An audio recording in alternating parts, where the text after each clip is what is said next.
আসসালামু আলাইকুম। বাংলাদেশ বন্ধু ফাউন্ডেশন নিবেদিত বন্ধু চুলায় ইফতার এই অনুষ্ঠানে আপনাদের সবাইকে স্বাগত জানাচ্ছি। আমি শবনম ফারিয়া। আজকের এই বিশেষ আয়োজনে আপনাদের সাথে আমরা ভাগ করে নিব অনেক স্বাস্থ্যকর, পরিবেশ বান্ধব এবং সহজ রান্নার রেসিপি দিয়ে। সেজন্য আমাদের আজকে রান্নাঘরে উপস্থিত আছে আমাদের সবার প্রিয় রন্ধনশিল্পী ইশরাত আপা এবং আরেকজন বিশেষ গেস্ট শাওন আপা, যিনি অত্যন্ত প্রসিদ্ধ একজন নজরুল সঙ্গীত শিল্পী। আসসালামু আলাইকুম শাওন আপা। আসসালামু আলাইকুম ইশরাত আপা। আমরা আগে একটু ইশরাত আপার কাছ থেকে জেনে নিচ্ছি উনি কি দেখাবে, তারপর আপনার সাথে আমি অনেক গল্প করবো। ইশরাত আপা, আজকে আপনি আমাদেরকে কি রেসিপি দেখাচ্ছেন? আমি দেখাবো হচ্ছে ক্রিম অফ মাশরুম স্যুপ, কিন্তু একদম দেশীয় ওয়ে সহজ রেসিপি ফিউশন করে আমি এটা মানে বিদেশি রেসিপিটাকে আমি সহজ করে দেখাবো যাতে সবাই করতে পারে। বাহ, কি কি ইনগ্রেডিয়েন্টস লাগছে? এখানে চিকেন স্টক, মাশরুম, তারপর ময়দা, ক্রিম, চিনি, ধনেপাতা, গোলমরিচ, বাটার, রসুন কুচি, লবণ। ঠিক আছে আপা, চলুন আমরা শুরু করে ফেলি। শাওন আপা, আপনাকে যদিও বা দর্শকরা সবাই চেনে সঙ্গীত শিল্পী হিসেবে, কিন্তু এর বাইরে আপনি শান্তি ক্যান্সার ফাউন্ডেশনটা রান করেন। শান্তি ক্যান্সার ফাউন্ডেশনে আমি ওদের সাংস্কৃতিক সেক্রেটারি হিসেবে কাজ করছি।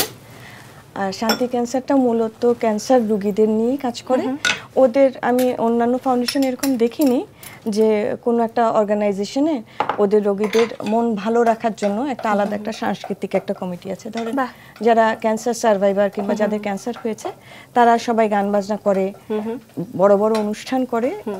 আবার এমনও আছে যে হয়তো যেই মানুষটা আজকে গান করছে ওটাই ওর শেষ পারফরমেন্স। ওদের সাথে কাজ করার একটা আলাদা আনন্দ আছে। এইখানে আপনার ইনভলভমেন্টসটা কিভাবে হলো? এখানে হলো আমি শান্তি ক্যান্সারের সাথে আগে যুক্ত ছিলাম। ওখানে প্রফেশনাল শিল্পীরাও গান করে। আচ্ছা আচ্ছা আচ্ছা। তো ওখানে গান করতে করতে আমি ওদের সাথে দেখে, মানে ওদের এত স্ট্রেংথ, মেন্টাল এত শক্তি, ওদের মানসিক শক্তি, যে ওটা দেখে আমি মুগ্ধ হয়ে গেছিলাম যে হয়তো কেমো নিয়েছেন, তার এত পেইনফুল একটা প্রসেস, তার ভিতরেও সে গান করছে এবং তার উদ্যমটা কতখানি, যে সে জানে যে আমি চলে যাচ্ছি, আমি যখন জানবো যে আমি আর থাকছি না, তারপরেও যখন আমি একটা পারফর্ম করছি সেটার আনন্দ কিংবা কষ্ট আমার তো বোঝার ক্ষমতা নেই। হ্যাঁ আপা, আপনার রান্নার শুরুটা কিভাবে?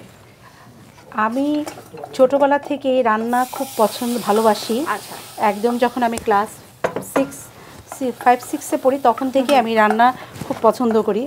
তো সেইভাবেই আমার আসলে রান্নাতে আসা, টুকটাক করে মায়ের হাত ধরে মাকে দেখে, আমার মা খুব ভালো রাঁধেন, মাকে দেখে আমার সেই রান্নাতে আসা। তারপর বড় হওয়ার পরে বিভিন্ন আমি কোর্স করলাম, শেফ কোর্স করলাম, তারপরে বিভিন্ন কারিগরি শিক্ষা বোর্ডের আন্ডারে বিভিন্ন কোর্স করলাম। এইভাবেই আসলে কি ছোটবেলা থেকে ওই 4-5 থেকে এটা এম ছিল যে আমি শেফ হব? হ্যাঁ, ছোটবেলা থেকেই আমার ইচ্ছা ছিল, মানে একটু হয় না যে খুব ঘর গোছানো বা একটু রান্না বান্না, সেটা আমার খুব পছন্দ ছিল। এভাবেই আর কি আমি আস্তে আস্তে করে সব কোর্সগুলো করা শুরু করলাম। প্রফেশনাল শেফ কোর্স করলাম, তারপর বিভিন্ন ছোট বড় অনেক কোর্স করেছি। করে এখন আসলে মানে এই রান্নাটা এখন আমার একটা শখটা পেশা হয়ে গেল। আমার একটা ছোটোখাটো ক্যাটারিং আছে, ওখানে আমি নিজেই ক্যাটারিং করি। আচ্ছা। আর আপনার গান শেখার শুরুটা বা গানের শুরুটা কিভাবে?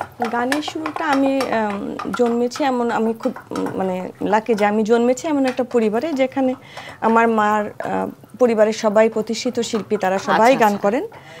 তো ওখান থেকে ছোটবেলা থেকে গান করছি। তো প্রথম হাতে খড়ি হয়েছে ওস্তাদ বাবুর আলীর কাছে। এছাড়া আমার যারা খালা, মুশাররত শবনম, উনি তো নাম করাই শিল্পী, মেহের পারভিন, ওনারা সবাই ওনাদের কাছ থেকে গানের শুরুটা। আর আরেকটা কথা হয়তো আমার বলা উচিত ছিল, শান্তি ক্যান্সার ফাউন্ডেশন তৈরি হয়েছে ডক্টর পারভিন শাহিদার হাত ধরে। তো উনি আমাকে নিয়ে গেছিলেন ওখানে। আচ্ছা আচ্ছা আচ্ছা।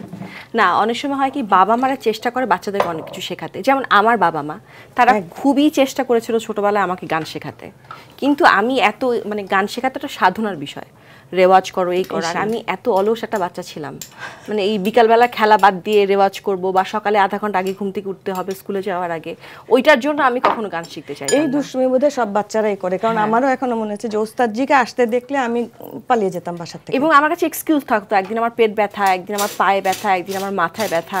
এবং সম্ভবত আমার অভিনয় শুরু ওখান থেকেই, এই যে মাকে বিশ্বাস করানো যে আসলেই গানের টিচার আমার পেট ব্যথা করছে।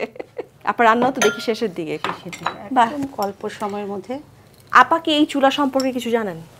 হ্যাঁ, বন্ধু চুলা সম্পর্কে আমি জানি, এটা খুবই পরিবেশ বান্ধব। হ্যাঁ। এবং সবচেয়ে যেটা ইন্টারেস্টিং জিনিস, এটাতে ধোঁয়া হয় না। হ্যাঁ, মানে আগের দিনে যে কাঠের চুলাগুলোতে একটা ছিল, যে মাটির চুলাগুলোতে যে কাঠের একটা ধোঁয়া হতো, মহিলাদের কষ্ট হতো, এই চুলাটাতে কোনো ধোঁয়া হয় না। সেটা শুধু ধোঁয়া হয় না সেটা না, এই যে একটা প্রচন্ড তাপ থাকে না যখন মাটির চুলায় রান্না করা হয়, সেই তাপটা কম। এবং আরেকটা খুব ইন্টারেস্টিং জিনিস আছে, সেটা হচ্ছে হাঁড়ি পাতিল কম ময়লা হয়।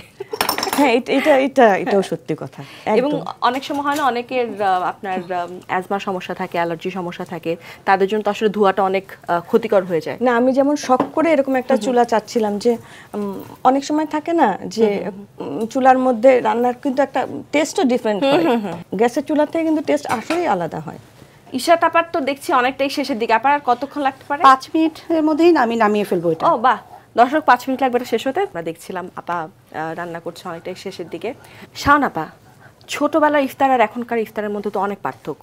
সো কোন একটা ইফতার যে ছোটবেলায় খুব ভালো লাগতো খেতে, এখন মিস করেন? বা থাকে না অনেক সময় মায়ের হাতে কোনো স্পেসিফিক আইটেম থাকে, ছোটবেলায় না আসলে আমাদের তো যৌথ পরিবার ছিল না, তাহলে ওই সময়টার ইফতারিটার মজা ছিল যে সবাই একসাথে টেবিলে বসে খাওয়া, একদম ইফতারির শেষে যে মুড়ি মাখানো হবে সব ভেঙে টেঙে একসাথে, ওই জিনিসগুলো একরকম। আর আমাদের এখনকার যে ইফতারিটা হয়, আমাদের যে বাচ্চাগুলো মানে ওরা এখনকার বাচ্চা যেমন হয়, ওরা কিন্তু কারোর সাথে কারো একটা বাইটের পরে তারা শেয়ারও করবে না, ওরা ওদের প্লেট আলাদা, ওদের ইফতারিগুলো আলাদা রকমের, হয়তো স্যান্ডউইচ, কাবাব, নান রুটি এরকম, মানে আমাদের মতন সেই ছোলা, পেঁয়াজ, ছোলা, ওগুলা ওই আনন্দটা ওরা মনে হয় একেবারেই মিস করছে। আপনি কি এমনিতে রান্না করেন? আমি রান্না করি।